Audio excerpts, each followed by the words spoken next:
There was a turtle by the name of Bert, and Bert the turtle was very alert. It sounds ridiculous, almost sweet. It sounds ridiculous, almost sweet. Until you remember what American children were being trained for. And it turns into a metal thing. So, yeah. And what were they being trained for? Not a fire drill, not a tornado, but nuclear war. Yeah, that's fun. It could be fun. And that turtle shell is going to help you out. Your desk will protect you. I always Your like desk will protect you. when you show the cartoon and there's destruction everywhere, and old Bert, he's just in his shell. But and then curiously though, the monkey in the tree that holds the firecracker over, it goes whoosh, pew, and then like, what happened to the monkey? He's dead. The monkey was eviscerated. Yeah, but not Bert. Not Bert, because he was alert. So this is the perfect doorway into this episode because the 1950s are one of those most misunderstood decades in U.S. history. People remember chrome and tail fins and backyard barbecues and baby carriages and black and white television. But under all that brightness sat a mushroom cloud. The decade was prosperous, yes. It was also anxious, militarized, exclusionary, and restless. So that's our big theme today. The 1950s, they weren't fake exactly, but it was more of a selectiveness. And this was the age of consumer abundance and suburban growth. And all this was like political calm on the waters. But at the same time, this was an age of duck and cover drills, like Bert the Turtle. It was the Korean War. There were investigations into Americans' loyalty. You also had McCarthyism, racial exclusion, a whole youth culture and rebellion. And then there were women being told that domestic fulfillment should really just be enough. So if you want to keep an idea in mind throughout this episode, it's this. We have periods of stability that often depend on things they're trying very hard not to see.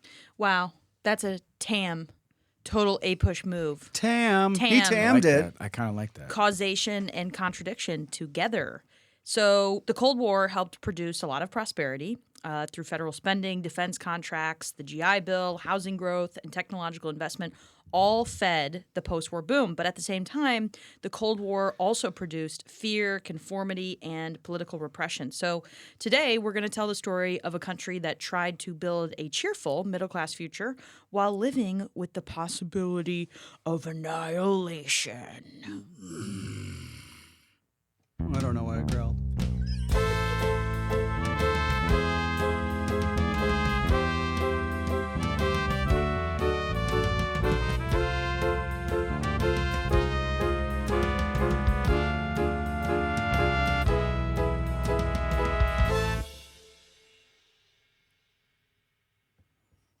All right, we can move past the growl. Yeah, but it's a good segue. Wow, how were everybody's spring breaks? Dandy as candy. Pretty good. Yeah, it's pretty good. Pretty good. Hit one of my best drives of my life. Nice. That felt Awesome. good. Yeah. That How was many the highlight. yards? 150? 297. 290. That's nothing to sneeze at there, Some are saying. Okay, Bryson. Some are saying that it was aided by a cart path bounce. buddy. You know what? Nobody that I heard is saying that. People are talking, though. If you didn't see it, it didn't happen. Even if there was slight contact with the cart path, you don't get to that cart path unless you really Bam. Unless you really pull gotta it or reach, shank it. You got to Yeah. reach down. And No, really- it was like it was one of those holes where it was more toward the center of the fairway. The cart path jutted out, so it was. Yeah. It was. So the cart path had it coming. Yeah, you It can was say going to that, get but hit. yeah. Yeah. All right, well, we're happy to be back after Yeah, our we're very spring happy. break. And I'm happy today because I want to give a shout out to Graham because it's his birthday. Yay! 8 years old. Happy young birthday, man. Graham. Well done, Graham. Yeah. You got a sound effect for your Yeah, birthday. Pretty cool. He's Well been done. in this. He's the only, well, besides Saxton was in here one time. Right. The only person, the other person who has been in the recording studio with Yeah. us. That's rarefied air. Yeah. Yeah. How about you guys? Pretty good break? It's great. Yeah. Mine was very, very busy. Yeah, you were doing a lot. Yeah. A lot of ant. I'm duty. I just don't feel rested, but Auntie. yeah, somebody's got to do it. Yeah. Mr. Hill, you had buddy. an amazing time. I did. Went to the the Netherlands. I was hanging out in Amsterdam, checking out cheese and whatnot. And a lot of history. Did you just cuss? Amsterdam! They put that city puts the damn in Amsterdam. Yeah. Well, It wonderful. Well, I'm glad everybody had such good Yeah. spring Yeah. breaks, And- and we're back. So let's start. Let's start with something a fun. bomb. Yeah, a bomb. Bomb. Yes, because before we get to the Korean War or McCarthy or suburbia or even rock and roll, the real emotional backdrop of the 1950s is going to be as we enter into the nuclear age. Americans are living in a world where they've just won a global war and they've built an extraordinarily powerful economy and also discovered that modern life now includes the possibility of total destruction. Oh, well. How about that? And that tension sits underneath almost everything else in the decade. Yeah, and so what makes this period so strange is that the fear did not always look dramatic. It sometimes looked cheerful. Sometimes it looked instructional. Sometimes it looked like a cartoon turtle. Right. That's why we started the episode with duck and cover, because if you show it to students today, they think it's kind of ridiculous and funny and silly.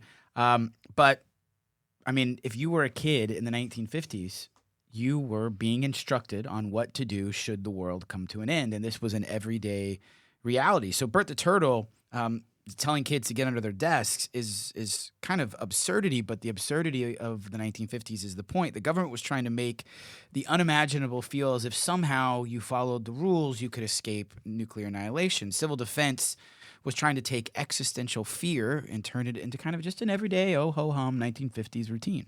And that, I think, tells us something really important about American Cold War culture, that this was not a country living in nonstop panic, but it was a country trying to normalize anxiety and fear. With kids practicing these types of drills, families talked about fallout shelters and built fallout shelters.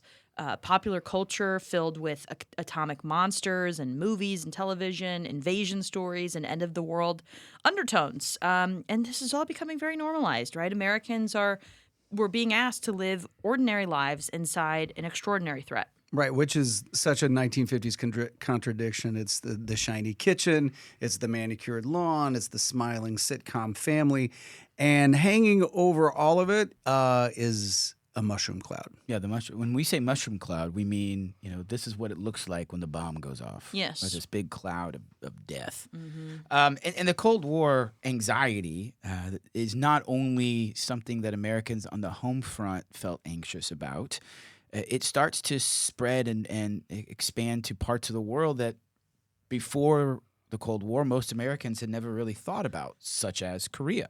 And Korea is going to matter because it's really one of the first moments when the Cold War becomes hot, right? It's this kind of, all of a sudden, this hot zone where containment, the idea that we've talked about in a previous episode, well, how do you stop communism? You try to contain it, but containment now turns bloody and frustrating and warlike. And the context of the Korean War is really important, right? So at the end of World War II, Korea had been divided at the 38th parallel, kind of in half of the peninsula, and the Soviet Union influenced the North as well as China, and the United States backed the South. And so, like a lot of early Cold War arrangements, the division was only supposed to be temporary, but it turns out it was not. And in June of 1950, North Korean forces invaded South Korea very suddenly, and overtook a large portion of the South Korean peninsula. And suddenly, American policymakers were staring at what looked like a direct test of containment. And Truman doesn't see Korea as just Korea. This is just a microcosm of the wider struggle. He sees it as a precedent. A proxy, A proxy war, right? If communist aggression works here, where does it stop? That is the mindset.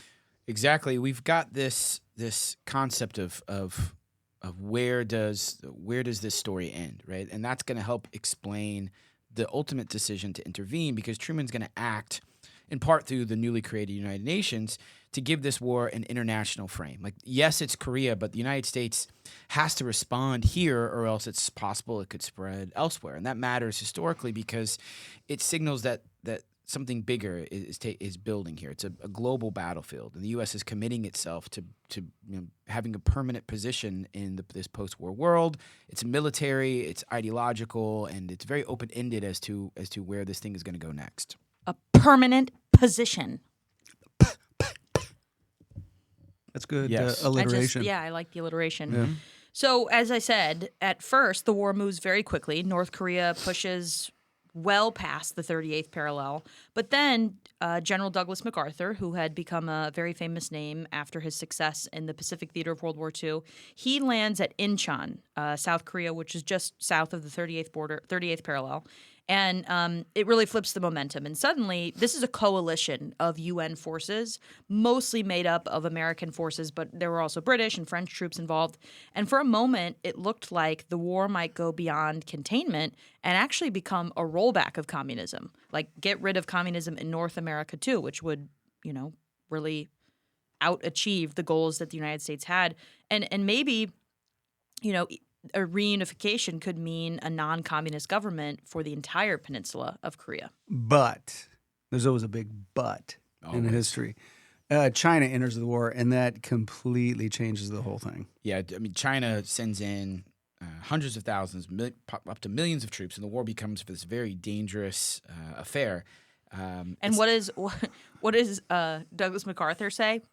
Nuke 'em. Let's nuke them. Let's nuke 'em. Let's just nuke China. Yeah, all across the Yellow River. We'll just nuke them. Yeah, and it really was a discussion that, hey, if we want to show power here, let's drop a few nukes and kind of send a message. And in the war room, it was really Truman who stood up and said, we can't do this again. We don't want to drop these weapons. So it blows up into a big war, but ultimately it ends in a stalemate. It's not a sweeping victory for either side. The 38th parallel becomes once again that sort of line of separation. This is so off topic, but I know Mr. Hill. Well, it's not off topic, but that David Halberstam documentary where he's like, and actually, Douglas MacArthur had this idea to drop these bombs all across China. Yeah. That is, I can't even. His voice is so deep. Your cadence is like perfect. That is totally David MacArthur. Halberstam. Yeah. People on the train back from Westchester thought, "What is he doing here?"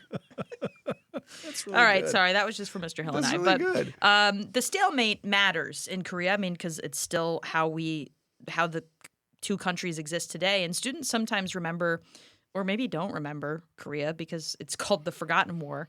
But it should not be forgotten. Both my grandpas served in Korea. No, wow. Anybody else? You guys have family My members? uncle did. My grandpas were in World War II, so a little older. Yeah. So it's going to end in 1953 with an armistice, not a peace treaty. So technically, the Korean War has never ended. We're just on pause, and the border is basically back near where it started at the 38th parallel. So in one sense, the war looks unresolved, but in a larger sense, it changes everything, right? It hardens the Cold War. It legitimizes. There you go. Thank you. Major defense spending for the United States and for communist countries as well. It strengthens the national security state, and it teaches Americans that containment is going to be costly, global, and often unsatisfying because we do contain it. We do contain it to North Korea, but it seems that is not satisfactory to many Americans. Right. And it also helps sour the country on Truman, which is a big no-no. That Truman's my boy. Yeah, you don't sour Harry sour S. on Truman. But, the first rule of leadership, it's always your Buck fault. stops here. Yep. Yeah, it's always your fault. And so this creates this political atmosphere that makes Eisenhower, the hero of the supreme commander of European theater in World War II, look incredibly appealing.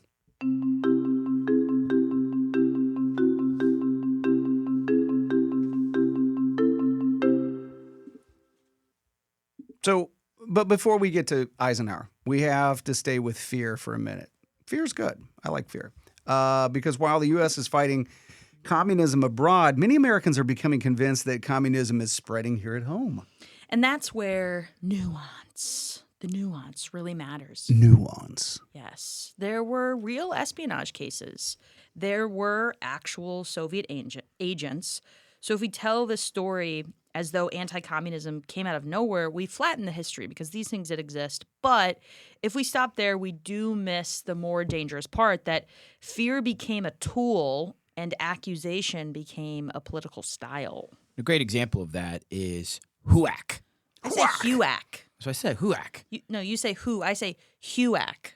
Your hard H. HUAC. Hugh. But you have to say it in a way that it actually, it's like onomatopoeia. It actually sounds like somebody backhanding somebody. HUAC. Whack! HUAC. HUAC. Yeah. Okay. That's probably what it felt like when you're being investigated by HUAC. So HUAC is central to the story. I thought you were going to say that. HUAC stands for House of Un-American Activities Committee. And that, sounds kind of, isn't it nice to investigate un-American activities? That sounds like a pretty reasonable thing to do. that's really nice. Yeah, we live in America. Right. It really becomes, though, this weapon. And it's used as a way in the late 1940s and early 50s to investigate and prosecute and accuse anyone who kind of questioned the conformity of the 1950s or who criticized America and some of its activities. But it was rooted in a very real moment. The Alger Hiss case. Alger Hiss was a former State Department official who was accused of involvement in espionage. And Hiss said, no, I didn't do it. But it becomes this huge public moment.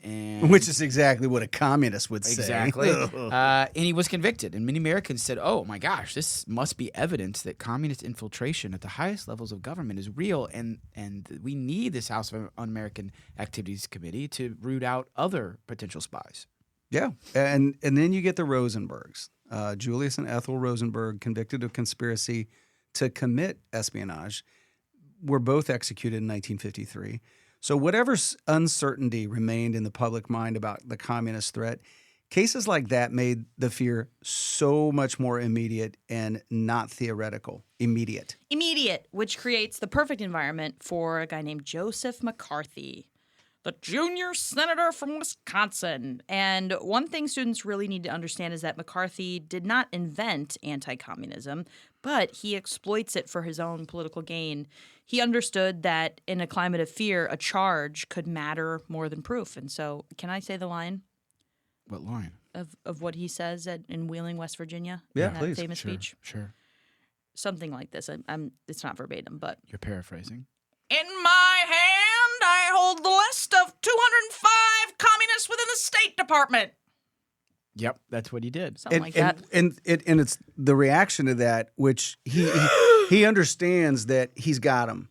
Right. Because instead of people going, oh, that's ridiculous, let's see the proof, people take a step back and they look at each other and they're like, 205 sounds pretty specific. I hope I don't know somebody on that list. Right. I hope I'm not on that list. Right. 205 within the State Department. Now, up until this point, McCarthy was kind of a nobody. He was a United States senator, but he hadn't really made many waves. And so it's almost like he was grasping at a moment. And he kind of sort of stumbled and bumbled his way into making it was probably because he was drunk. He might have been drinking a little. Extreme kind alcohol. Of well, no. Thing, There's it's no a proof. disease. Well, there's What proof. do you mean? There is proof. He died of liver failure. There's absolute proof. There's no proof that he was. Hold on.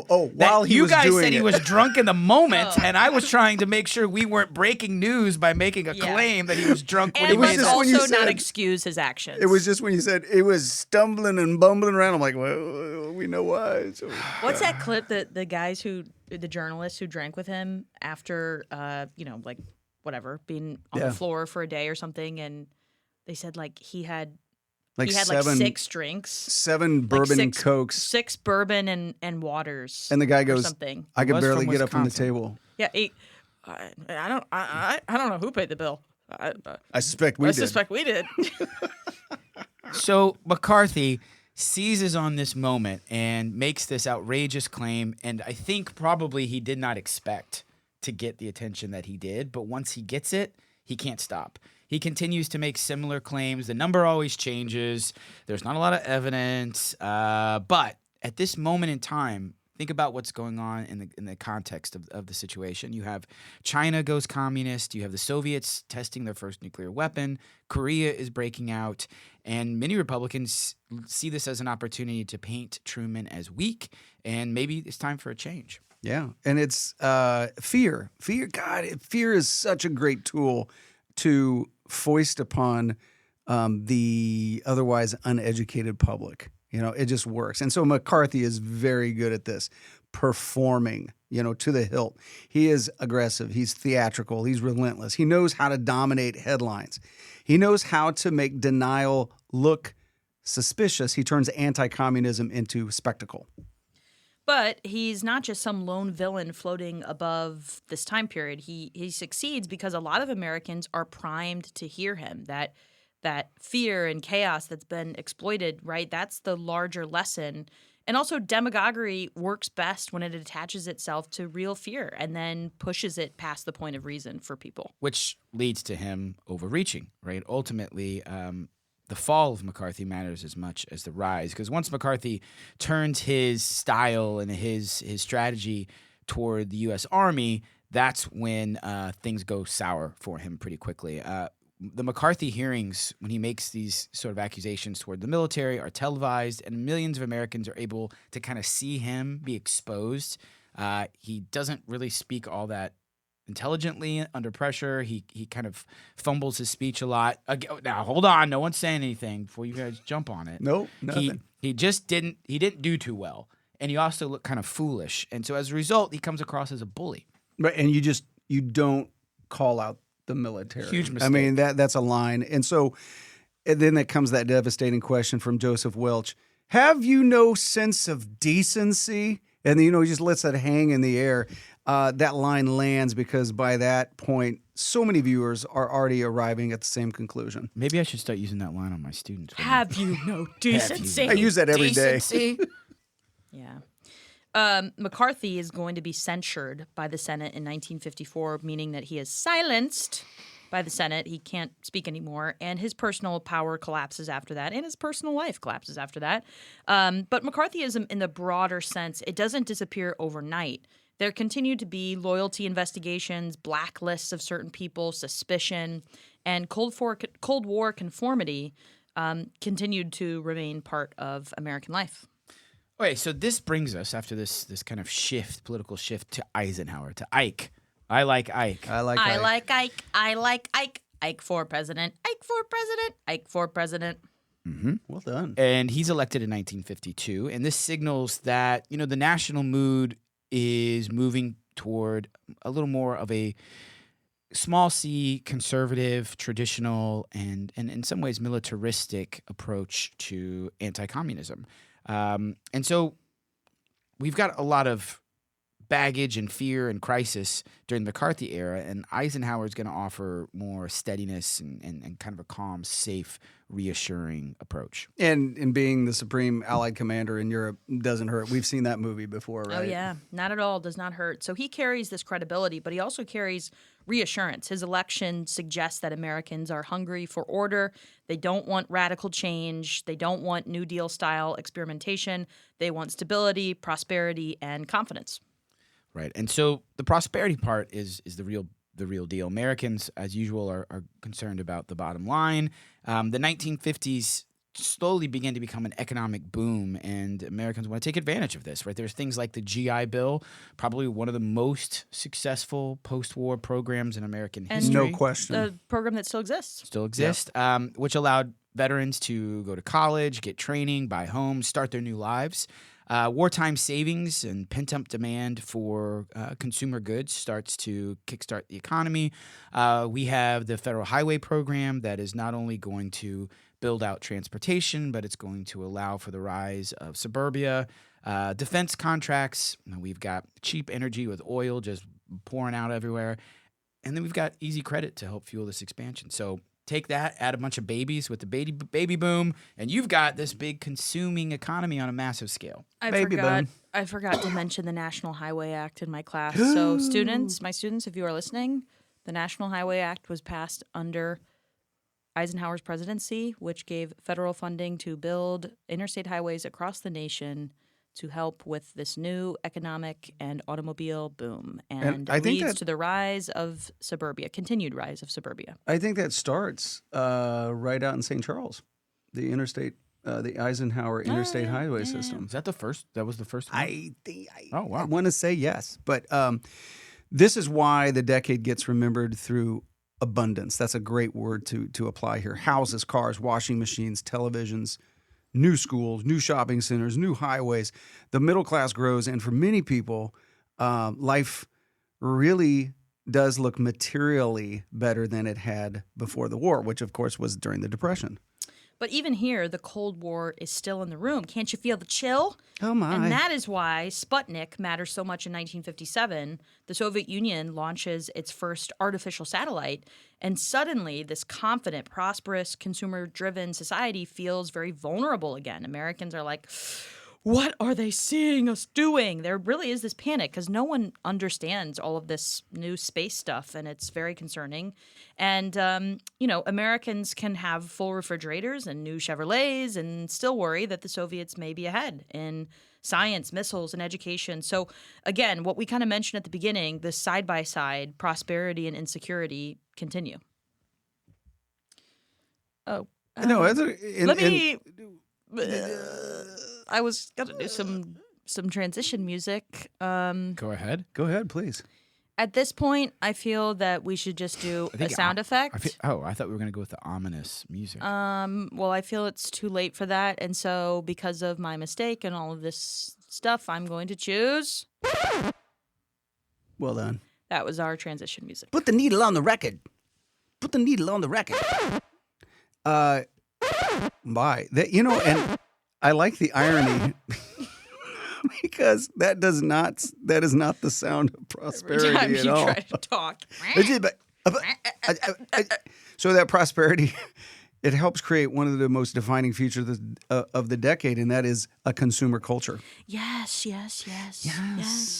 And consumer culture is about more than just buying things. It becomes part of how Americans define success, how they define citizenship, who's allowed, who's not, and modern life. And so a home full of appliances is not just convenient, it becomes symbolic. It says something about family and progress and even the superiority of American capitalism over Soviet communism. And amplifying all this is the television. And it's, we think of TV as entertainment, but really TV is what teaches Americans what conformity in the 1950s is supposed to look like, with the normal family, the nuclear family with their two parents who always wear nice clothes and are put together, and the two kids and the picket fence, and they've got the car in the driveway, and that image is very suburban, it's very white, it's very middle class, it's very clean, and TV helps to create this idea of a social arrangement that all Americans should aspire for. Right, and the word you use, Dr. Garrison, suburban, suburbia, that is such a defining facet of the 1950s, post-World War II. Of course, we're talking about Levittown here, Long Island, New York. Levittown becomes the iconic example of what post-war suburbanization looks like, with mass-produced housing, affordable mortgages, and the promise that ordinary sorry. Did you get emotional? I said promise weird. Did you get emotional? I wish I could just live this life. And the promise that ordinary families can own a little piece of security, and it's efficient, it's repetitive, and enormously influential. I like this statistic about how, before the mass production of Levittowns, they were building, like a couple houses a year. Well, not a year. No, like 4 or 5 houses a you're year. right, then because they were all custom built. But then they started building like 17 homes a day. Yeah. Mass production of homes. Yeah, and so that suburban life, it gets reflected on television. It starts to feel universal, and as if this is simply what America is now or should be. But again, we talk about these contradictions of the 1950s because while that was the perception that you saw on TV, it was far from universal because in reality, many Americans did not live this ideal. Think about, for example, Black Americans who were just excluded, flat out excluded from many of these suburban opportunities. In class, we talked a lot about redlining and the power of restrictive covenants and this idea that the American dream is only accessible to those who fit certain parameters or check certain boxes. You had discriminatory lending and just flat out de facto and in some cases still legal segregation. And so many working class families were also kept out of this because, yes, the middle class dream was becoming more affordable, but it still cost a lot of money. And many Americans just simply didn't have access to that, especially in rural America. Or you could take groups like Native Americans, who were still some of the poorest in the nation. So while the suburban image is quite powerful, it's selective. Yeah, I think the poverty rate in 1950 was like 30%. Yeah. Right, yeah. Oh, and that is it does not correspond with the image that we all I have. And that it is an important truth to know about the 1950s is the decade produces a very strong picture of itself, and that picture leaves a lot of people out. Yeah, the good life was real for many Americans, but it was not equally shared. Beneath that polished image were what later observers would call the other America, communities living with poverty, exclusion, and limited access to opportunities that were celebrated in the mainstream culture. There's a couple interesting ways we can approach that contradiction, and one of them is the famous beat movement, because this idea of conforming to 1950s American ideal was not popular with everyone. The beats was where youth rebellion and cultural dissent starts to manifest. You get the beats as an artistic movement that rejected middle class order and instead embraced ideas like spontaneity, the idea of kind of alienation, embracing alienation and not necessarily being part of the cookie cutter world of the 1950s. They wanted to experiment with new art forms, and they really overall were trying to critique mainstream values. And that's going to be the launching pad for what we're going to see in the next decade with the counterculture. And then we also in the 50s, you get rock and roll, baby, which is never going to go away, which sends a whole lot of adults into a moral panic.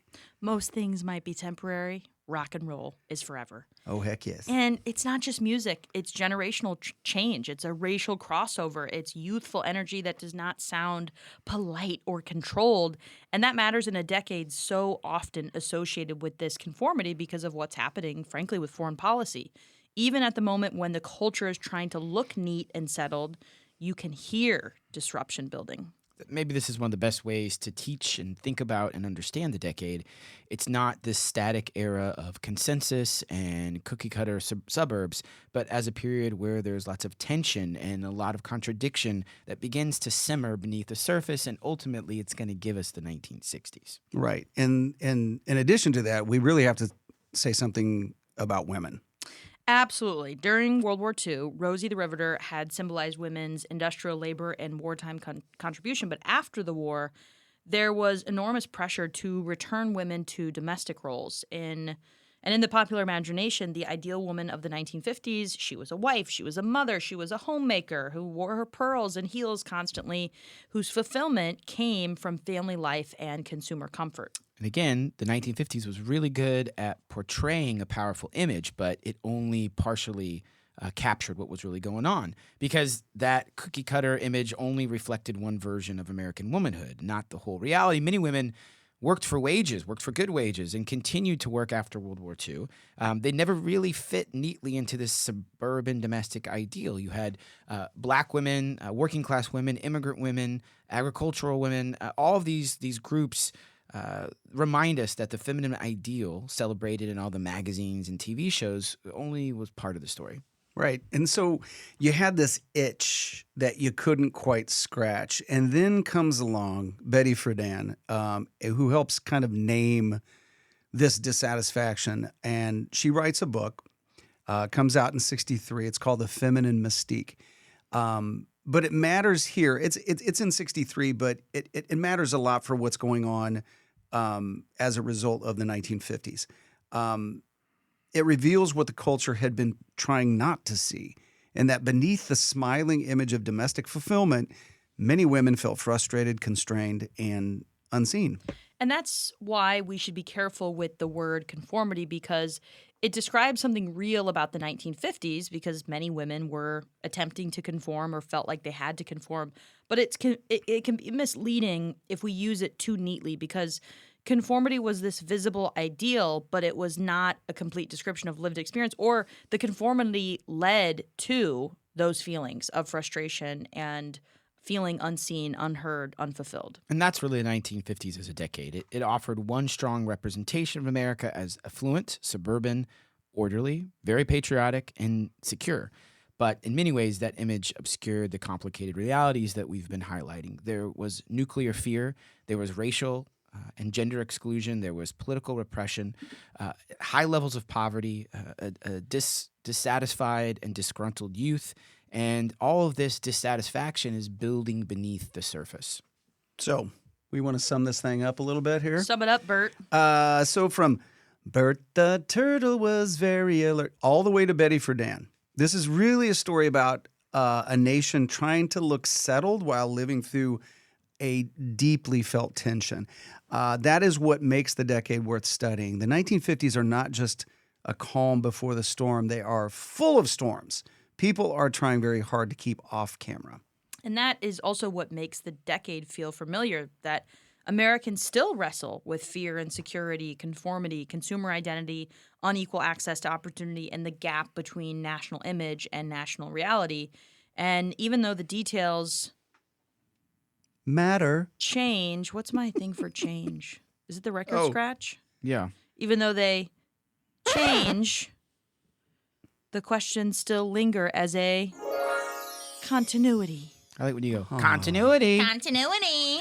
All right, so for our APUSH students and for all of our listeners, that's the big takeaway. Do not read the 1950s as a simple story of consensus. Instead, try to read it as a decade of prosperity and anxiety, inclusion and exclusion, containment abroad and conformity at home, with the seeds of future upheaval already planted. Nice. Yeah, that kind of really sets us up for Nice. the 1960s, right? Sure does. Love the setup. We exciting. still have some more of the 50s to cover, which we will. Yeah, we're going to get there. All right, thanks for tuning in to this episode of APUSH for All. If you liked it, subscribe on Spotify, Apple iTunes, or YouTube. How about you leave us a review or maybe send us a message if you got something that you want us to cover. You can send that it's on Instagram at APUSH for All. Until next oh my God. Okay. Until next time. Let me try that again. I think we got to start the whole episode over. Oh, boy. Okay, here we go. Until next time, keep learning from yesterday to make sense of today.